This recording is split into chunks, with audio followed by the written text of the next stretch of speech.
ngati mitima sisintha palibe chingasinthe. Atate ndila Mwana ndila Mzimu Woyera, amen. Chaulere cha Ambuye athu Yesu Khristu, chifundo cha Mulungu Atate komanso mphatso za Mulungu Mzimu Woyera zikhale nanu abale.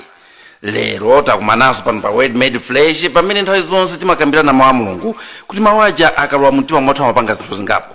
1 amakhala ngati sopo wochapira mumtima mwathu muja kuti muyere.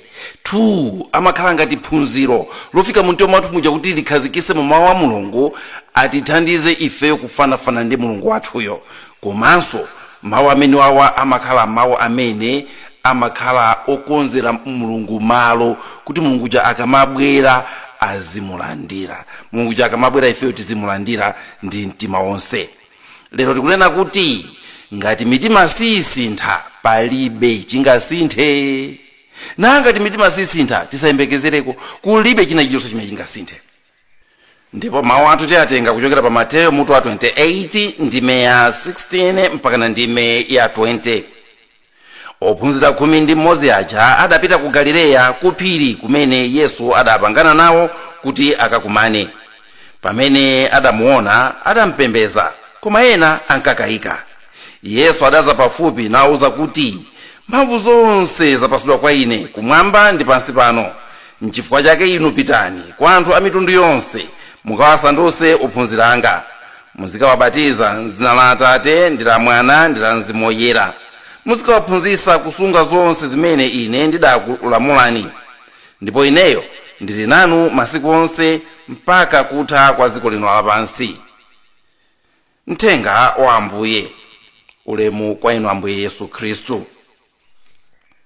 Makolo athu ponena kuti konza kapansi kuti kamwamba kasike anaziwa kuti pali zinthu zina zimene uzingoona kulimbana nazo, koma palibe chitasinthe pokhapokhapo utaziwa chenicheni choyenera kuyamba wachisuntha kuti usunthe chimenecho ndekena kuchina chimasunthanso. Munthu olotatenga mala yako ndikumakupizira babu la magesi la esikomu kuti liyake, palibe chitachitike olotali kupizira siku lonse la tunthu. Nzako atangobwera kuchokera uko ndikuzapanga switch pada nthawi yomweyo gesi lija kuyaka. Wazi wapotobwanya, wazi wapothabwinya. Pali zambiri zimene timalimbana nazo anthufe chifukwa sitinafase ndi kuona pothabwanya. Pali anthu ambiri amene akutikanika chifukwa tidakali nawo kutali sitinapeze powathabwanya kuti akhuzumuke. Pali mavuto angonagona amene tidakali nawo mpaka na lero chifukwa sitinapeze potabwanya pake. Inuyo taganizani ndale mmene zatizunzira m'Malawi muno. Nkhani sina iyayi sitinapeze pomutabwanya wa ndale kuti akhuzumuke asazatizolowerenso. Mawu amene tawerengaja Ambuye Yesu akutumiza ophunzira ake kuti apite ku dziko lonse lapansi akalalike uthenga wake. Ndafuna mumvesere mawu amene Ambuye Yesu akugwiritsa ntchito. Akuti chani? Mukawasandutse ophunzira anga, number 1. 2 muzikawabatiza. 3 muzikawaphunzitsa kusunga. Ndilekere pamenepo, muzikawaphunzitsa kusunga. Choyamba chija akuti mukawasandutse ophunzira anga, kumusandutsa munthu. Zingondikumbutsa mawu amene Ambuye adanena kuti ndizakusandutsani asozi a anthu, Marko 1 ndime 16 mpaka na 20. Choyamba mawu amenewa akutikumbutsa kuti munthu ali ndi kuthekera kosanduka china chake, ali ndi kuthekera kosanduka chilichonse. Munthu ali ndi njira zambiri zimene zimakhala zosekuka pamaso pake kukangocha. Inuyo kutangocha panali njira zambiri kwa inu zosekuka. Ndipo amadikira china chake kuti chimukodole, chimuyitanire ku njira imodzi mwa njira zimene zizosekuka zija. Inuyo mutakusanduka munthu wankhanza, mutakusanduka munthu wachifundo, njira zonsezo zosekuka kwa inu. Mutakusanduka waulesi, mutakusanduka olimbikira, mutakusanduka wotumikira Mulungu, mutakusanduka wotumikira Satana, mutakusanduka wotumikira nokha, mutakusanduka wotumikira anthu ena. njira zonsezi nzoseguka kwa inu. Muta kusanduka osatira wachipani cha ndale, mutanso kusanduka osatira choona. Muta kusanduka wophunzira wa munthu, komanso muta kusanduka ophunzira wa Mulungu. Njira zonsezo ndizoseguka kwa inu. Komano kuti musanduke china chake, potakunena kuti mukawasandutsa ophunzira anga, kuti musanduke china chake, chimenecho chikuyenera chiufikire kaye mtima wanu. Ndikulobodola mtima wanu uja ndi kampeni yodabwisa, ndikulobodola mtima wanu uja ndi mfundo zoliyoliyopera za chitukuko zoti ziulengule mtima wanu uja mpaka mtima uja ugwesere khosi kuti goba. Ngati mmakonda ndewu, ndiye kuti alipo anausimikizira mtima wanu kuti wandewu amapeza kuyanja dziko lino lapansi. Mtima wanu unakhutira, ndipo mtima wanu unachitenga chimene chija ndikulamula ubongo wanu kuti uzisatira chimenecho, ndipo ubongo umaluza thupi lanu kuti lizipanga zomwezo. Mtima wanu ukakhutira umalangiza maganizo anu, ndikuakankha maganizo anu aja, ndikuukankha ubongo wanu uja kuti uganize mokomera chimene chalobodola mtima wanu chija. Mtima wanu ndi wamphamvu koposa nzeru zanu. Nchifukwa chake mmapeza kuti nthawi zina ngakhale anthu anzeru amagwa popusapusa. Mtima ndi wamphamvu, mtima ndi wamphamvu koposa nzeru. Anthu anzeru amatha kusochera poyerayera posayenera kusochera. Mtima ndi wamphamvu, mtima ndi wamphamvu. Nkhani ndi mtima. Kumene kwaloza mtima, munthu yense amapita komweko. Motero simungasandutse munthu kukhala china chake ngati mtima susintha, zosatheka. Ngati mtima waloza pa chuma, zako zonse zimapita konko. Ngati mtima waloza pa mphamvu, zako zonse zimanka konko. Ngati mtima waloza pa udindo, zako zonse zimanka konko. Ambuye Yesu akuti muzikawabatiza, chachiwiri ndi chimenecho, muzikawabatiza. Kubatiza nkutani?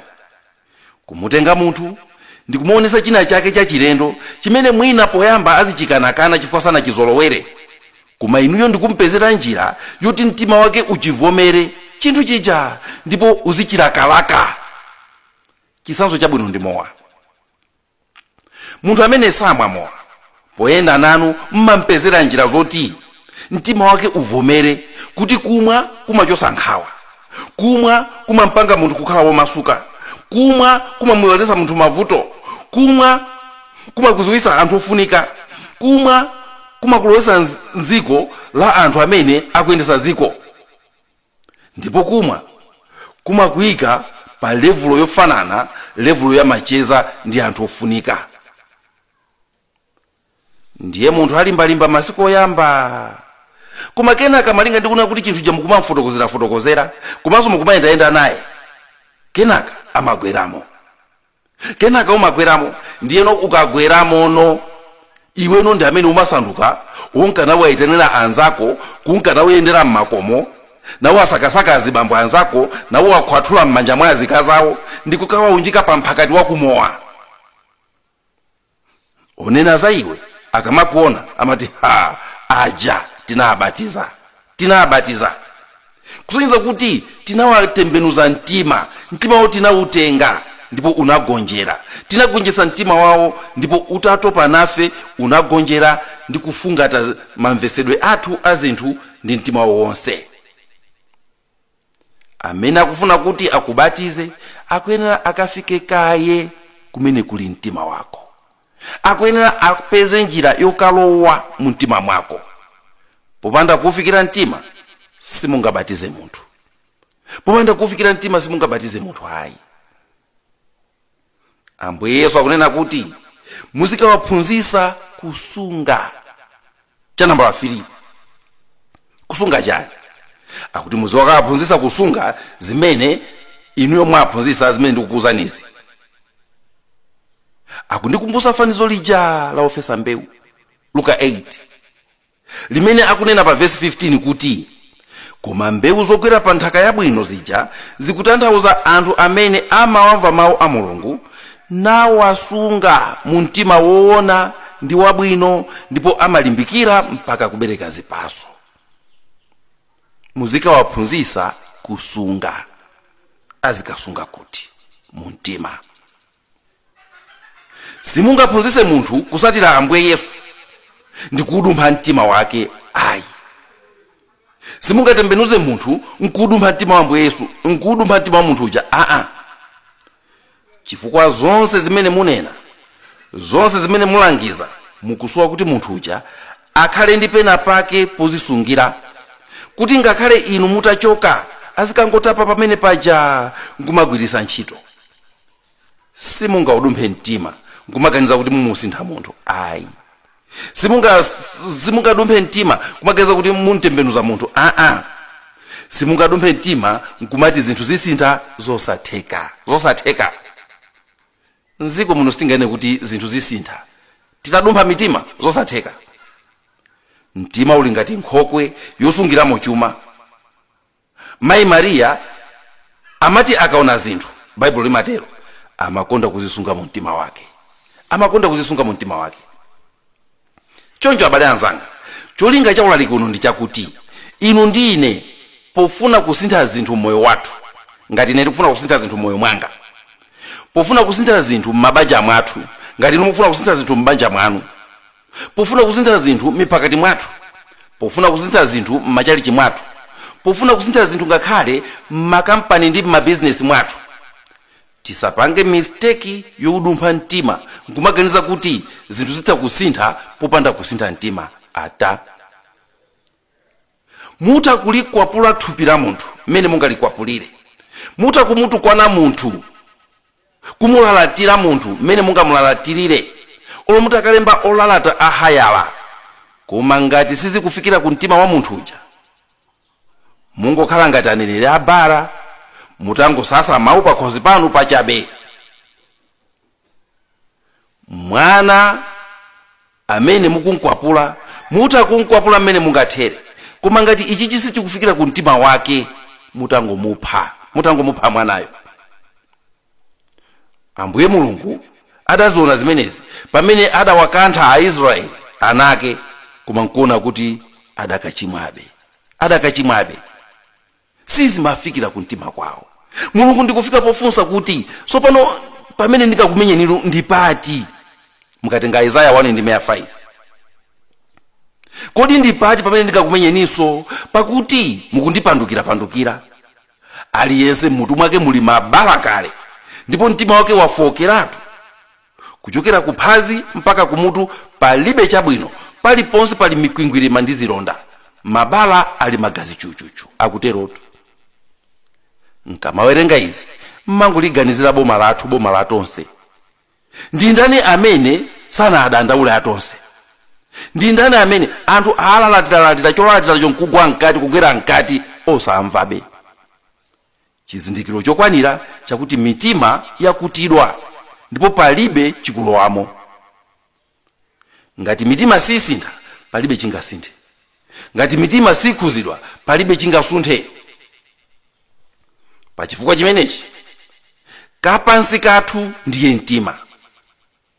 Mukakhala m'banja mwanumo, mukakhala mipakati mwanumo, mukakhala m'machalichi mwanumo, muzikumbukira kuti kapansi kathu ndiye mtima.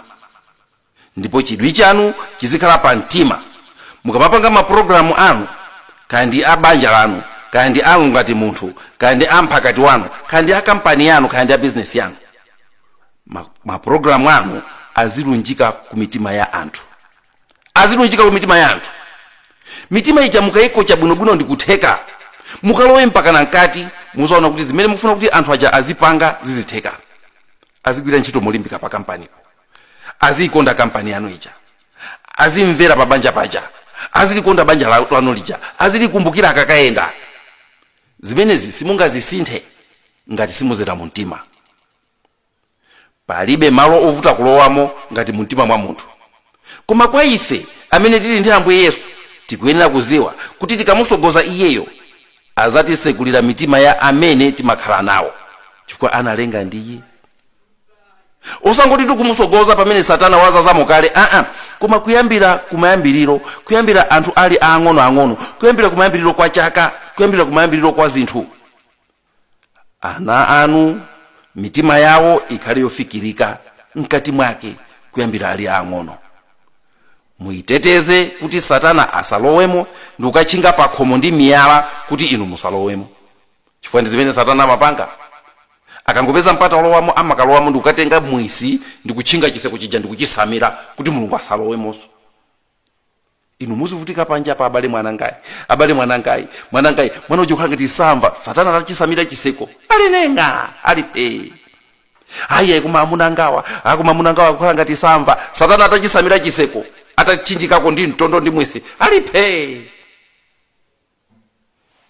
Tikhale ndi changu chimenecho chifukwa chake ife timabatiza ana ali ang'ono. Timabatiza ali ang'ono kuti chifukwa kuti mtima wawo ndi ofikirika ndi wina aliyense. Ndi timafuna Mulungu akafike mukoyamba azazemo, akazazamo Satana sabwerayi. Mawaja Ambuye akunena kuti amene amabereka zipaso ndi amene mtima wawo uli woona 1, uli wabwino 2, komanso olimbika. Ngati tikuyembekezera zipaso zabwino kuchokera mmoyo wathu kapena moyo wa ena, tikungoyenda kuti tigwire ntchito ndi mtima. Tiwaphunzitse anthu kuyeresa mitima yawo kuti mtima muja muzikhala m'malo. Apatu abale anzanga mpamene sakramenti lakulapa lili lofunika. Kodi inuyo chipitire kolapa ndiliti? Munthu amene salapa amaganiza kuti machimo ake amangozimirira basi, kungozimirira osapanga china chake chopsa mwa iye ndi kungoyiwalika basi. Hii mistake. Satana sasiya malo asanaononge. Satana sazimirira asanaononge malo. Olutaka kuti sunagwirwe, olutaka kuti mwina palibe wakuona, koma mukumbukire ichi: Satana sasiya malo asanaononge. Koma sakramenti lakulapa limapangisa kuti Mulungu abwere akukirine, and you should be as good as new. Ena nkumati nanga mipingo ena amene samakhala masakramenti akulapa. Onse ndi alimi, koma ena amalima ndi khasu, ena amalima ndi pulawo. Zisankhire wekha mtundu wa ulimi umene ukufuna kupanga iwe. Boma kuzera m'malamulo ndiponso mpingo kuzera mukuphunzitsa anthu modekha, ziwirizi zikalumikizana zikuyenera kumpanga munthu uja kukhala ndi mtima woona. Boma ndi mpingo ziwirizi zili ndi udindo wopanga mitima yathu kukhala mitima yoona. Mawu achatu akuti mbewu zabwino ndi zimene zimakhala kuti anthu amene ali ndi mtima woona, wabwino, komanso olimbikira. Popanda mtima woona ndi mtima wabwino sitingayembekezere zipaso zabwino. Ndiye ndikuti ntchito yopanga kuti anthu akhale ndi mitima yoona ndi ntchito ya boma ndi ntchito ya mpingo. Koma ziwirizi zimagwiritsa ntchito njira zosiyana. Boma limagwiritsa ntchito malamulo kuti mofulumira mwashotikati athe kuwaphunzitsa anthu kukhala ndi mitima yoona. Mpingo mbali nayi umasatiramo ukuphunzitsa pang'ono kuti munthu uja achimvese ndipo ayambe kuchipanga chinthu chija popanda ngakhale lamulo. Ndafuna muone mmene mpingo ndi boma zimayenera kugwirira ntchito. Boma limakakupangisa chinthu kuti uchisatire, kaya ukuchimvesa kaya sukuchimvesa, koma uchisatire mwachangu kuti zinthu ziyambe kuyenda bwino. Ndi umayamba kusatira chinthu chija pongosata malamulo monyinyirika. Koma nombuyo makhala kuti mpingo ukubwera nawo ukutipula pang'ono ti na udusa momuja kuma ukukuphunzitsa pang'ono kuti umvese. Ndio pena kuti kane boma lija limatanthauza izi zimene mpingo ukundifotokozera pano. Ndipo mpingo makwanisa bwino chimenechi chifukwa chonena kuti suyenda okha, umakhala kuti ukuyenda ndi Mzimu Woyera Mulungu mwini wake, ukuyenda ndi Ambuye Yesu mwini wake amene ali mwini wakamvesedwe ka zinthu. Ndipo kuzera mu mphamvu za Mzimu Woyera yemweyo anthu no amayamba kumvesa ubwino ndi kukoma kokhala anthu abwino. Mukawaphunzitse kusunga. mpingo, boma, makolo akuyenera kuphunzitsa anthu awo kusunga zinthu zimene zili zabwino m'mitima mwawo. Anthu olo mwalangize ngati simunaphunzitse kasungidwe kazimene mwalalikira, palibe chimene mukupanga. N'chifukwa chake nthawi zonse mu mpingo mwathu timalimbikitsa anthu kuti azipeza mpata ukapembeza Ambuye Yesu mu Ukaristiya, azipeza mpata wosinkhasinkha kumene kuja ndi kuwaphunzitsa anthu kusunga mitima mwawo zimene zili za mtengo wapatali.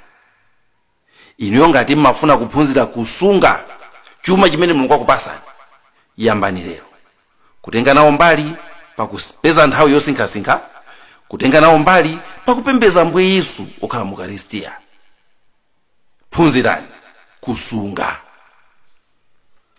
Ukachisunga chinthu chija ndinu umakhala ni mpata wochisinkhasinkha kuti uchimvese. Ndimene mpingo umathandizira anthu kuti amvese zinthu pakuwapasa mpata ona kuti akhale ndi nthawi yosinkhasinkha. Ndinu mukachimvesa chinthu chija mpameneno mmayamba kuzindikira kuti ichi chinthu chabwino kuchipanga. Mmayamba kuzindikira kuti nkokoma moyo ndokoma tikamakhalisana bwino ndi zabwino kukhala anthu abwino. Ndino chinthu chomwe chipanga ngakhale palibe polamulo lija koma umachipanga bwino. Umachipanga bwino. Boma lisakhale boma lomalimbikisa maboza, lisakhale boma lomalimbikisa boza, chifukwa potero limakhala kuti likuononga mitima ya anthu. Ndipo mtima ukaonongedwa suta kusunga malangizo ena aliwonse bwinoyi, mapeto ake subereka zipatso zabwino. Tikhale mtundu umene umakonda choona, ndipo boma litithandize kupanga zimenezo, mpingo utithandize kupanga zimenezo. Tikhale mtundu umene umachemerera choona ndi kumachifupa choona chija. Koma monga zilili pano ndife mtundu woyamikira anthu onama, ndi kuwapulumutsa anthu onama, ndi kuwapasa mphatso anthu onama, ndi kumapachika anthu onena zoona. Zonse zikumapangika kuti anthu akumapalamula, anthu ndikuwayikira kumbuyo, anthu kumapanga katangale, nkhani zawo osaoneka bwino, naba za COVID, milandu yache osaoneka, napanga za uchenizi za chimanga za fetereza ochipazi, fetereza unasaoneka mpaka pano. Boma kumangoyang'ana. Boma likuyenera kumadandaula. Chifukwa chona kuti likuyenera kuzoona kuti likuononga mitima ya anthu. Likuononga mitima ya anthu, ndipo mitima iche ikaonongeka olotaka kuti tafuna kusintha zinthu zakhala zovuta kuti anthu fe tisinthe. Zizakhala zovuta kuti anthu ife tisinthe. Tasanduka anthu amene tikumayamikira anthu onama, ndikumapachika anthu onena zoona.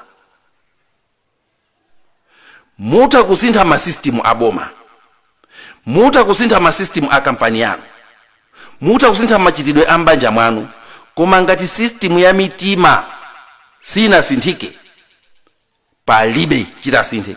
Chifukwa mitima yanuyo ndimeneno ibakajudula masystem aja mwapanga aja, khande a kampani khande aboma, ndikuwaononga onse aja, ndipo sipakhala kusintha kwina kulikonse. Ngati mitima sisintha, palibe chingasinthe. Nkadakonda ndithu kampani iliyonse, business iliyonse ikanati izipereka nthawi ndikuwapangisa antchito ake mbindikiro, mapemphero, ndikuwapasa mpata woyeresa mitima yawo, podziwa kuti chimenecho chingawonjezere maprofit. Koma makampani athu lero akukaniza anthu ngakhale kakang'ono kamene kanayeneresa kuti kaherese mitima yawo, kuwakakamiza anthu kuti alephere kukapemphera. Mwina atakhala kuti sikuti amakuchita kukugwira kuti usakapemphere yayi, angokusiyira overtime yonenepa Sunday. Mukapanga overtime pakati pa wiki mmalandira 5,000. Koma mukakhala kuti mwapanga overtime Sunday tikupasani 50,000. Akufuna kuuza kuti chani? Usakapemphere Sunday.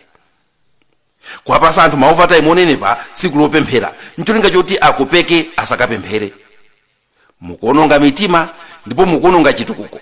Chifukwa popanda mitima yabwino olo mutatukuka chotani, amabwera anthu mumabwera nokha ndikuzaononga chitukuko chanu chija. Mumabwera nokha ndikuzachiwononga chitukuko chanu chija.